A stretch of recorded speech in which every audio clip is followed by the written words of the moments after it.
네, 오늘 3부에는요, 아이들이 행복한 세상에 박준 선생님 자리하고 계십니다. 선생님 안녕하세요. 안녕하세요. 네, 반갑습니다. 네. 선생님, 여름 탓이나 봐요. 저요? 너무 화사해지셨어요. 아, 김지원 씨도 오늘 굉장히 화사해 보이시는데. 아마 이 보이는 라디오 보고 계신 분들은 우리 선생님 보시면서 누구지? 그러실 거예요. 예, 좀 달라 보이십니다. 여자들은요, 이렇게 작은 변화 하나에도 참 행복해지는 것 같아요. 기분 좋아지죠. 그렇죠? 네.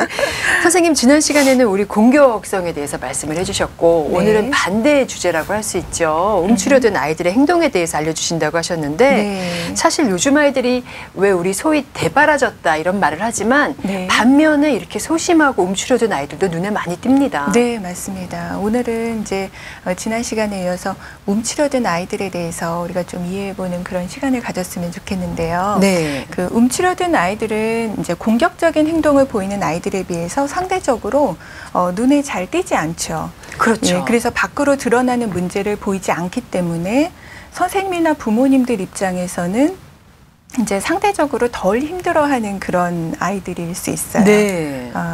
그래서 오히려 이런 아이들의 경우에는 필요한 도움을 늦게 받는 경우가 있습니다. 잘 눈에 띄지 않기 때문에요. 예. 아이가 이제 그런 상태로 계속 지내다가 심하게 수줍어하거나 아니면은 좀 두려움이 많아서 새로운 것을 하기 어려워한다거나 또 필요한 상황에서조차 말을 잘하지 않는 등의 문제가 발생이 됐을 때 어른들은 이제 아이의 문제에 대해서 심각하게 인식을 하게 되고 이런 이제 그 문제에 대해서 좀 접근을 하게 되는데 이런 경우에도 사실 여자아이들은 또 덜 문제시하는 그런 이제 경향이 있어요. 우리 사회적인 경향 때문에 그런가요? 예, 여자아이들은 그냥 성격이 얌전한 거다 이렇게 그냥 또 받아들이기가 쉽기 때문에 오히려 좀 빨리 도움을 주지 못하는 그런 경우들이 있는 것 같아요. 아, 그렇겠네요. 그렇다면 선생님에게 오는 이런 상담 문제로 오는 아이들, 이렇게 움츠려든 아이들은 어느 정도 좀 성장한 다음에 오는 경우도 많겠어요? 그런 경우도 있고 조금 이제 학교 생활을 시작하면서 선생님의 어떤 그런 이제 코멘트를 받고 그리고 좀 이제 상담 권유를 받아서 이렇게 오는 경우도 있고요. 아니면은 이제 크게 뭐 문제를 외연적으로 일으키지는 않기 때문에 뭐 중학생, 고등학생이 돼서 조금 이런 것들이 누적이 되면서 다른 행동화 문제로 이제 또 나타나고 이러면서 이제 오게 되는 경우도 있어요. 네, 보통 이런 아이들은 소셜의 문제가 생길까요? 나중에 고등학생 때나 좀 나이가 들었을 때는? 그렇죠. 우리가 그 친구들과 관계를 하고 또 이제 다른 성인들과 이렇게 관계를 하는 것은 우리가 한순간에 이루어지는 것이 아니라 계속되는 그런 경험 속에서 자연스럽게 성장이 되는 것인데 아무래도 이런 이제 말을 잘 하지 않고 이렇게 좀 움츠러들면서 이렇게 철회되어 있는 그런 아이들의 경우에는 많은 경험들을 할 수 있는 그런 기회에서 좀 제한이 되게 되겠죠. 그래서 나중에 그런 부차적인 문제들이 이제 많이 발생을 할 수가 있는 것 같아요. 이렇게 움츠려든 아이들의 심리는 어떨까요? 네, 사실 이렇게 어른들의 눈에 보이는 것과 달리 아이들의 내면을 본다면 이 아이들이 세상에 대해서 느끼는 고통이 어느 정도인지 또 이에 대해서 아이들이 어떻게 대처를 하고 있는지를 볼 수 있게 되는데요. 움츠러든 아이는 대체적으로 참고 억제하는 그런 성향을 가진 아이들이에요. 다시 엄마로서는 참 편한 아이고 감사한 아이인데요. 그렇죠. 이제 뭐 그렇게 막 야단을 치거나 강하게 말하지 않아도 살짝만 얘기를 해도 이렇게 이렇게 굉장히 순종적이고 그런 이제 모습이 있죠. 근데 이제 자신의 그런 모든 감정이나 느낌을 이렇게 안으로 억제하고 이제 나중에는 입을 다물게 되는 거죠. 표현을 안 하게 되는 거죠. 이런 경우는 말을 어른들이나 다른 사람들이 말을 아무리 걸어도 말을 하지 않아요, 거의. 그리고 이렇게 자신이 입을 다문 상태에서 스스로가 힘을 가지고 있다고 느끼는 경우가 있습니다. 이것도 학습되는 거겠죠? 그렇죠. 그리고 이것을 이제 내가 힘을 가지고 있는 그런 상태를 이제 쉽게 포기하지 않는 건데요. 부모님이나 선생님이 이럴 때 굉장히 어쩔 줄 몰라 하시죠. 이것으로 이제 아이는 어른들에 대해서 저항을 하고 있다고 볼 수 있겠는데요. 근데 그렇다고 아이들이 이런 행동을 통해서 이것을 좀 의도적으로 하는 행동이라고 보기는 어려워요. 어려워요. 아까 네. 말씀하신 것처럼 이것이 아이의 성장 과정 어느 시점에서 내가 좀 침묵을 해야 한다라는 것을 배운 거라고 볼 수 있거든요. 네. 예. 그래서 그런 것이 한번 습득이 되면서 그런 이제 방식을 유지하는데 아이의 현재 상태는 지금은 상황이 달라졌음에도 불구하고 그 방식을 이제 계속 고수하고 있는 거라고 볼 수도 있겠죠. 예. 어느 시점에서 그런 걸 학습할 수 있을까요? 그렇게 자기가 말 안 했을 때 선생님이나 부모님이 쩔쩔매고 당황하는 그 모습을 봤을 때 그것을 학습하게 될까요? 실제로요. 이렇게 말을 안 하는 경우에는 부모님이 자기가 말을 안 하는 것에 대해서 얼마나 걱정을 하시는지에 대해서 아이가 잘 이해하지 못하는 경우가 많이 있어요. 네. 그래서 이제 상담을 하면서 상담자가 엄마가 너가 말을 하지 않는 거에 대해서 굉장히 걱정하신다. 굉장히 그거에 대해서 염려하시고 이제 그 위하는 마음으로 도와주고 싶어 한다라는 그런 얘기를 상담자가 전달을 하기도 해요. 네. 네. 그걸 모르고 있는 경우도 있고 대부분의 상황에서 아이는 이런 상태로 적응이 됐기 때문에 많은 경우에 자기는 많은 상황에서 별로 할 말이 없다라고 느끼는 경우가 많이 있어요. 그러니까 네. 이제 말을 안 하게 되는 거겠죠. 네. 그리고 이런 상태에 적응이 되다 보니까 이제 아이는 자기가 필요하다고 느낄 때에도 말을 하기가 어려워지는 거죠. 연습이 안 됐기 때문에. 그렇죠. 네. 어찌 보면 습관화됐기 때문에 어떻게 말할 줄도 모르겠습니다. 예. 실제 이렇게 움츠려든 아이들의 경우에는 제가 상담을 하는 동안 봤던 이제 많은 아이들이 굉장히 지능이 뛰어나고 또 좋은 학습 능력을 가지고 있는 아이들이 많이 있었어요. 네. 그렇지만 이 아이들의 이런 행동 방식, 적응 방식 때문에 점차적으로 많은 환경과 접촉하고 경험할 수 있는 그런 기회가 이제 아무래도 제한될 수밖에 없겠죠. 그렇죠. 네. 선생님, 그런데요. 사실 이 부모님 입장에서는 엄마가 얘기를 했을 때 반응이 오는 아이가 쉽거든요. 그렇죠. 예, 네. 말을 안 하게 되면 답답하고 어린아이가 그러면 참 고집스럽다라고 넘길 수 있는데 말씀하셨다시피 이게 습관화가 돼서 큰아이가 그런다면 정말 답답하거든요. 자, 이럴 때 이런 아이에 대한 대처는 어떻게 해야 될까요? 네, 부모님들이 이제 부모님들뿐만이 아니라 우리가 상대방이 말을 잘 이제 안 하는 사람과 대화를 하게 되면은 반대적으로 이야기하는 상대방이 어떻게 되기가 쉬우냐면 굉장히 답답함을 먼저 느끼겠죠. 그렇죠. 그러면서 자기도 모르게 목소리가 커져요. 예. 그리고 말이 더 많아지죠. 네. 상대방이 말을 안 하니까. 네. 그리고 오히려 이제 자기가 질문하거나 이런 부분에 대해서 반응이 없기 때문에 굉장히 이제 강압적이 되기가 쉽죠. 그렇죠. 예. 이런 아이들을 대하는 이제 부모님들의 태도나 다른 어른들의 태도나 또 이제 선생님들의 태도가 이렇게 되기가 사실 쉬워요. 예. 그런데 사실은 이 아이들과 점차적으로 의사소통을 하면서 이 아이들이 마음을 열고 또 말을 트게 하기 위해서는 이 아이들의 소통 방식으로 소통을 처음에 해주는 것이 더 좋습니다. 그렇다면은 상대방도 네. 좀 참고 얘기 안 하고 좀 잠잠히 있어주는 걸 말씀하시는 오히려 건가요? 저는 이제 이런 아이들과 상담을 할 때는 네.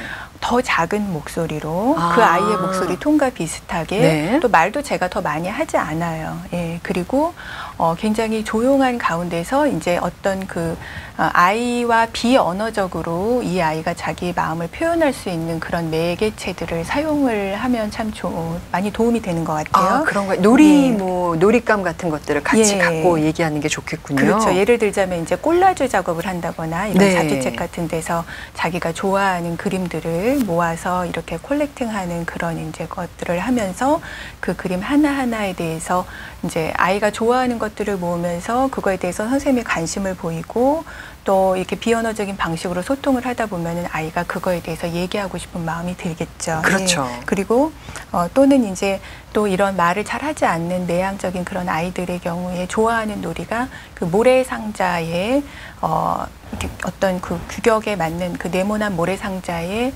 작은 피겨들을 이렇게 마치 도화지에 그림을 그리듯이 여러 이렇게 콜렉트 되어 있는 그런 피규어들을 이렇게 하나하나 놓으면서 자기만의 그 모래 상자를 만드는 네. 그런 또 이제 놀이가 있어요. 그래서 그런 것들을 통해서 아이가 자기의 어떤 내면을 비언어적인 방식으로 표현하도록 해주고 그것에 대해서 상담자가 충실히 반응하고 이렇게 커뮤니케이션을 하다 보면은 아이가 어느 순간에 이제 어떤 마음을 자각하게 되냐면 나한테도 하고 싶은 말이 있구나 라는 이제 그런 생각을 하게 돼요.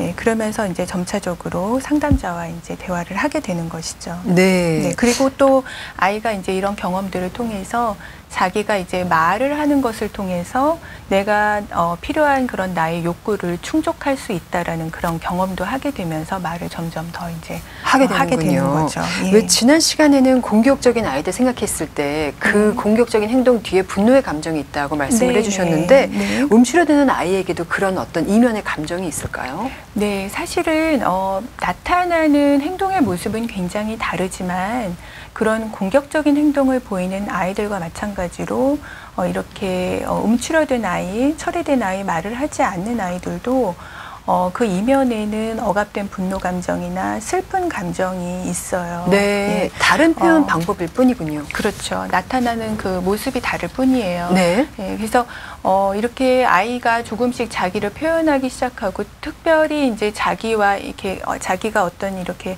말하자면 우리가 아이들이 말을 하지 않음으로 해서 자기가 그 통제감을 또 갖는다고 느끼는 경우가 있어요. 네. 그러면서 이 아이와 놀이를 하면서 커뮤니케이션을 하면서 아이가 다른 영역에서 자기가 충분히 통제감을 갖고 있다고 생각하면 더 이상 이제 말을 하지 않는 것을 중단하게 되거든요. 네. 예, 이제 그런 과정에서 자기에게 중요하게 연관되어 있는 그런 내면의 어떤 그런 억압되어 있는 그런 감정들이 나오게 됐을 때 이제 아이들이 이제 그것에 대해서 이야기하고 자기 감정을 표현하게 되는 거죠. 네. 감정을 그렇게 공격적으로 표현을 해도 감정을 숨겨도 참 어려운 성격이 되겠네요. 네. 그 두 가지 모습을 보이는 아이들의 공통점이 그런 이제 억압된 감정이 있다라는 점과 함께 또 한 가지는 이렇게 우리가 보통은 억압되는 감정들이 우리가 참 처리하기 힘든 감정일 때가 많잖아요. 그렇죠. 근데 이제 이런 처리하기 힘든 감정 때문에 그 감정들을 억압을 하다 보면 그것이 오래 지속이 됐을 때 나중에 나타나게 되는 현상이 뭐냐면 우리에게 되게 이제 긍정적인 좋은 감정들이 있죠. 행복감이라든지 네. 사랑이라든지 기쁨이라든지 즐거움이라든지 이런 긍정적인 이런 감정들에 대해서도 전반적으로 감정을 느끼고 표현하는 것이 둔감화되게 돼요. 네. 그러니까 우리가 딱 그 내가 처리하기 불편한 감정만 선택적으로 그렇게 할 수 있으면 좋겠는데 우리의 마음의 어떤 그런 그 흐름들이 그렇게 이제 흘러가게 되거든요. 그래서 전반적으로 그 공격적인 그런 뭐 행동을 보이는 아이들의 경우에도 이런 면에서 말을 하지 않는 아이와 비슷한 네. 면들이 있는 거죠. 그렇습니다. 네. 자, 오늘은 움츠러든 아이들에 대해서 얘기를 해보고 있는데요. 선생님은 상담 경험 많으시잖아요. 네. 네, 이런 아이들이 비행 청소년이 될 수도 있었을 것 같아요. 사실 이제 제가 이제 좀 이게 그 광고 전에 우리가 얘기 나눴던 부분에서 움츠러든 아이들과 좀 공격적인 성향을 보이고 비행 문제를 보이는 그런 아이들과의 어떤 그런 공통점, 더 이제 내면으로 들어갔을 때 비슷한 그런 부분이 있다라고 이제 이야기를 했었는데요. 네. 사실 이제 제가 그 대학원을 막 졸업하고 이제 처음 그 상담에 이제 나와서 이제 세상에 나와서 이제 상담을 하기 시작할 때에 그때가 한 99년 말 정도가 됐던 것 같아요. 네. 근데 그때 이제 서울에 그 나라에서 운영하는 그 아동들이나 청소년들을 대상으로 이제 상담을 하는 그 기관이 나라에서 운영하는 기관이 하나 있었고, 그리고 서울시에서 관할하는 기관이 이제 하나에서 막 두 개가 됐을 네. 그런 시기였어요. 근데 제가 그 기관들 중에 한 군데에서 일을 했었는데, 저희 기관에 주로 이제 찾아오는 아이들이 그 비행 문제를 보이는 그런 이제 아이들이 네. 찾아왔었어요. 몇 살 정도의 주로. 아이들인가요? 근데 이제 보통 법정으로 한국에서는 아동 상담소다 하면은 대상이 되는 연령이 만 5세에서 18세로 네. 이제 그렇게 규정이 되어 있거든요. 그러니까는 사실 어린 아동부터 청소년까지가 다 해당이 되는 그러네요. 거죠. 근데 이제 거기에서 초반에 한 3년 동안 일을 했었는데 비행 문제를 보이는 아이들을 많이 만나면서 그 아이들과 이제 처음 상담을 시작하는 그 시기에 가장 이 아이들한테 그 많이 듣는 말이 몰라요. 몰라요? 예, 몰라요라는 말이에요. 네. 이제 저는 아이들을 이제 도와주고 싶어서 이제 여러 가지 질문도 하고 이야기도 하고 뭔가 그 아이와 이제 소통할 수 있기 위해서 이제 막 시도를 하는데 이 아이들한테서 나오는 반응은 대부분 몰라요. 선생님, 그러면 무심해서 네. 그런 건가요? 정말 몰라서 그런 건가요? 근데 이제 어떻게 보면 좀 비행 문제를 보이는 아이들이니까 좀 상담자에 대해서 약간 좀 반감이 있고 좀 이제 그런 게 아닐까라고 생각하시는데 사실 그렇지 않은 경우에도 상담자에 대한 반감이 없고 어떤 그런 본인이 좀 하려고 하는 그런 이제 상황인데도 불구하고 몰라요라는 얘기를 많이 하는 것은 그 아이들 봤을 때 그 상황에서 아이들이 정말 답답해하는 그런 모습을 볼 수가 있어요. 네. 자신의 감정을 선생님이 이제 나의 생각이나 감정에 대해서 물어보는데 이것을 스스로 찾는 것도 굉장히 어렵고 네. 그것을 이제 지각을 하고 표현하는 것도 굉장히 어려운 거죠. 그러니까 네. 이 아이들이 할 수 있는 말이 몰라요인 거예요. 근데 저도 이제 상담을 막 이제 그 시작을 하는 그런 초년생이었기 때문에 저도 참 이제 모르는 게 많은데 이 아이들이 계속 몰라요 그러니까 저는 이제 더 모르겠죠. 그렇죠. 상담을 끌고 나가기가 힘드셨을 것 같아요. 그래서 많이 이제 고민했던 그런 기억이 나는데요. 어느 순간부턴가 제가 이런 생각이 들었어요. 이 아이들의 이 모르는 마음에 대해서 공감을 하게 됐어요. 네, 어떻게 공감을 하셨나요? 정말 자기 마음을 잘 모르는 그 상태, 자기 마음을 잘 이렇게 내 마음이 어떤 건지 잘 모르는 상태, 그리고 그 마음을 안다 해도 잘 표현하지 못하는 그 상태에 대해서 이제 갈수록 더 많이 공감을 하게 됐죠. 네. 그래서 제가 이것에 대해서 그 아이들에 대해서 이제 공감을 함으로써 사실 그걸 통해서 많이 그 아이들과의 소통을 더 많이 하게 될 수 있었어요. 네. 어릴 때서부터 억압이 되고 표현이 안 되고 이런 것이 누적이 되다 보니까 네. 자신의 감정도 읽지 못하고 많이 동감이 표현할 거죠. 수도 없는 상태군요. 네. 그런 경우는 정말 이렇게 움츠러들고 이렇게 소셜리 말을 잘 하지 않는 그런 아이들과 별반 다르지 않는 그런 모습이죠. 그렇습니다. 네. 사실 이런 아이들은 부모들이 빨리 개입해야 될 것 같아요. 맞아요. 어떻게 보면 아이들이 보여주는 이런 이제 서로 다른 그런 대비적인 그런 모습이지만 두 가지 다 이 아이들이 가지고 있는 자신을 보호하고자 하는 그런 방호벽이라고 할 수 있겠는데 네. 여기 이 속에서 사실 나이가 들수록 아이들은 이것을 뚫고 나오기가 힘들어져요. 네. 그렇기 때문에 또 자기가 이제 어느 순간 성장하면서 내가 이거를 좀 깨야겠다라고 필요하다고 느낀다 하더라도 이제 자기가 마음먹은 대로 잘 되지 않는 경우가 많죠. 네, 그렇습니다. 그래서 특별히 이렇게 움츠러든 아동의 경우에는 부모님들이 좀 더 관심을 쓰시고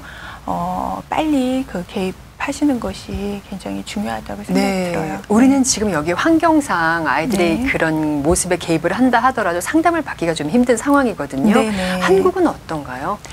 한국은 사실 이제 지금 이런 아이들의 심리 행동적인 문제 또 여러 가지 다른 이제 아이들이 이 심리 발달상에서 보일 수 있는 이런 문제들에 대해서 부모님들이 많은 정보를 생각보다 가지고 계시고 또 이런 지금 이제 저도 이렇게 방송에서 이야기를 하고 있지만 한국은 이미 이 매스컴을 통해서 많은 정보들이 전달이 되고 또 네. 서점에 가시면 이런 부분에 대해서 이야기하는 책들이 굉장히 많이 나와 있어요. 그래서 네. 이런 정보들이 굉장히 많다고 볼 수 있죠. 그래서 내 아이가 이런 문제를 가지고 있다라고 한다면 이것을 많이 주저하거나 기피하지 않으시고 가까운 상담소나 이런 기관을 찾으셔가지고 빨리빨리 도움받는 그런 모습들을 많이 볼 수가 있고요.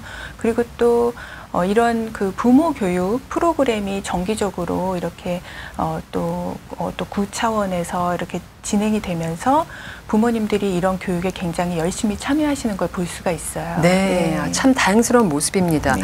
혹시요 우리 청취자분들께서 나도 우리 아이에 대해서 좀 조언을 얻고 싶다 하시면은 제가 연락처를 알려드려도 될까요? 네, 제 이메일을 네. 알려주시면 될 것 같아요. 네, 감사합니다. 네. 자, 지금 지난 시간에 이어서 공격적인 아이와 또 움츠러든 아이에 대해서 알아봤는데 사실은요, 네. 선생님, 이 아이들이 갖고 있는 기질도 무시할 수는 없을 것 같아요. 맞아요. 이렇게 서로 이렇게 다른 모습으로 나타날 수 있다는 것은 이 아이들이 가진 성향이 또 많은 또 영향을 줄 수 있을 그렇죠. 거예요. 아무래도 이제 내향적이고 그런 아이들은 좀 이렇게 예민하고 이런 아이들은 조금 움츠러드는 쪽으로 반응하기가 쉽고 조금 더 외향적이면서도 이렇게 우리 자극의 역치 수준이 이렇게 높은 그런 친구들은 좀 더 이제 공격적인 성향 쪽으로 이렇게 발산을 할 수가 있죠. 네. 근데 이제 우리가 사실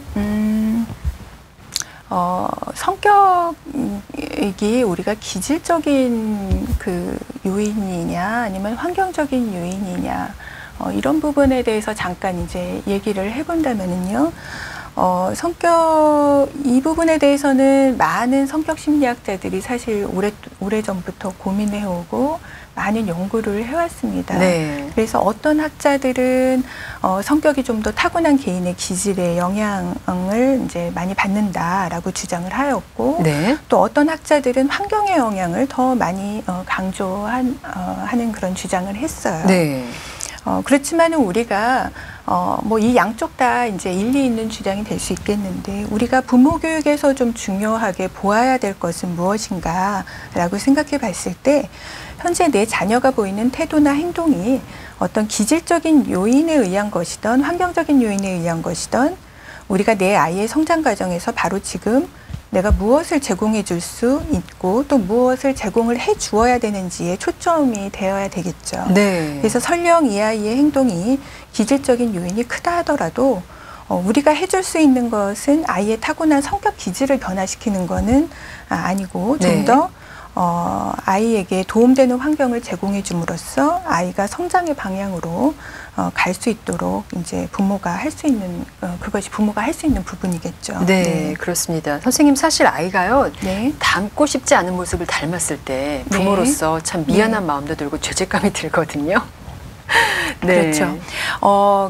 사실 이제 부모 교육이나 상담에 찾아오시는 부모님들이 초반에 이제 거기까지 오시기까지 많이 가지고 계시는 마음이 뭐냐면 아이가 이제 조금 좀 부적응적이고 이제 주변의 가족들을 힘들게 하는 그런 이제 행동이나 문제들을 보일 때 이 아이가 왜 이러나 라는 이런 이제 고민들도 많이 하시겠고요. 그럼요. 도대체 이게 기질이냐 환경이냐 이제 이런 고민이 될 수도 있겠죠. 네. 그렇지만 또 한 가지는 뭐냐면 아이가 이런 것이 또 나 때문인가? 네. 내가 정말 페어런팅 그 부모 역할을 잘 못했기 때문인가라는 그런 또 죄책감을 많이 가지고 계세요. 네. 네. 그런 질문을 실제로 이제 만났을 때 하시는 분들이 꽤 많이 계시는데요. 이럴 때 이제 우리 아이가 도대체 왜 그런 거예요? 저 때문인가요? 이렇게 질문했을 때 저는 이렇게 대답해 드립니다. 우리가 이제 원인에 대해서 말할 수는 있지만 그것은 단지 우리가 할 수 있는 어떤 추측일 뿐이죠. 아무리 우리가 심리적인 어떤 진단 도구가 많이 발달되고 이런 진단할 수 있는 여러 가지 객관적인 그런 도구들이 많이 있지만 우리가 그 원인에 대해서 얘기하는 거는 어디까지나 또 우리의 어떤 추측이 될 수 있는 거죠. 그래서 다만 아이들을 둘러싼 가장 우리가 이제 그 아이들을 둘러싼 환경 중에서 가장 우리가 우선적으로 해줄 수 있는 것이 부모 자녀 관계에서의 노력이고 네. 또 현재 내 아이의 환경을 건강하게 하는데 중요한 열쇠를 가지고 있는 사람이 바로 부모님이시기 때문에 그 부모님이 노력할 수 있는 부분에 초점을 우리는 둘 수밖에 없다. 네. 네, 그렇게 이제 말씀을 드려요. 그렇습니다. 그래서 사실 이제 상담에 오시는 분들 중에서는 상당히 이제 좀 기질적인 그런 이제 문제로 진단을 받고 이제 또 상담적인 도움도 같이 받기 위해서 이제 오시는 분들도 계신데 이렇게 기질적으로 진단된 아이들의 경우에도 우리가 상담하고 이 아이를 심리적으로 교육해가고 또 페어런팅 해가는 그 과정에서는 이 아이들을 그 진단에 묶어둘 수는 없어요. 네. 우리는 어디까지나 그 가능성을 열어두고 우리가 이 아이에 대해서 다 알 수 없기 때문에 그 가능성을 열어두고 계속 지속적으로 이 환경을 제공해주는 그런 역할을 해야 되거든요. 네. 그래서 우리가 진단은 치료를 잘 하기 위한 것이지 아이들을 그 레이블링하기 위한 것은 아니죠. 그래서 네, 그렇습니다. 이런 경우에 사실 이 기질적인 문제다 하더라도 페어렌팅이 부모의 그런 환경적인 그런 제공해주는 많은 환경들이 변화함으로써 좋아지는 경우들을 굉장히 많이 봤어요. 그래서 저로서는 이제 이런 부모의 역할을 강조할 수밖에 없는 거죠. 네, 예. 사실 선생님 아이들에게 가장 큰 영향을 미치는 건 그래도 부모님이죠. 네, 맞습니다. 네. 이렇게 상담을 어린 시절에 들고 온 부모님들은 그나마 굉장히 관심이 있는 분이실 것 같아요. 예, 일단 그것이 가장 중요한 것 같습니다. 네. 그리고 우리 부모님들은 일단 그 뭐 내용적으로 내가 어떤 부분을 정말 적절히 잘했고 못했고 이런 거를 떠나서 이렇게 아이들을 내게 이런 또 치료적인 환경을 제공해주기 위해서 찾아오시는 것, 그리고 그 과정을 굉장히 충실히 하시는 걸 보면 부모님이 정말 얼마나 노력하시는지를 볼 수가 있어요. 네. 이 지금 하시는 말씀 모든 게 사실은 페어런팅이잖아요. 네네. 우리 청취자분들 들으시면 다 아는 얘기야 하실 텐데 네. 저는 이런 걸 느껴요. 다 아는 얘기인데도 매주 듣는 것과 또 한참 있다가 듣는 거는 많이 다르다 이런 네. 생각하거든요.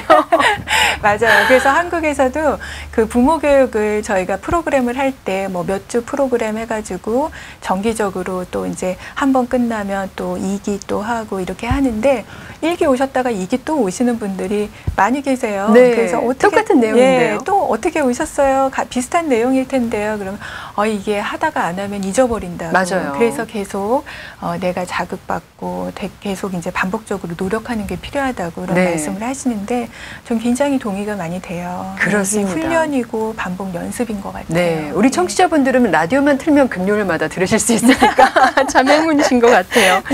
선생님 이렇게 해서 공격성 그리고 또 음추려든 아이의 행동에 대해서 알아봤는데 네. 다음 시간에는 어떤 주제로 말씀해 주시겠습니까? 네, 다음에는 과잉 활동에 대해서. 과잉 활동이요. 예, 우리 ADHD 뭐 이런 이제 많이 알려진 그런 또 이제 ADHD 문제라든지 이런 것들인데 좀 우리는 이제 부모 교육 시간이니까 네. 과잉 활동에 대해서 우리가 어떻게 대처하는지 또 이제 그런 관점에서 한번 접근해 보도록 할게요. 네, 우리에게 정말 필요한 정보 같고요. 그리고 이상하게 미국에 살면서 ADHD 이야기를 정말 많이 듣게 돼요. 그만큼 네. 많은 아이들이 과잉 행동 장애를 보이는 네. 것 같습니다. 다음 시간에도 좋은 정보 기대하겠습니다. 네, 감사합니다. 네, 감사합니다. 지금까지 아이들이 행복한 세상의 박주연 선생님이셨습니다.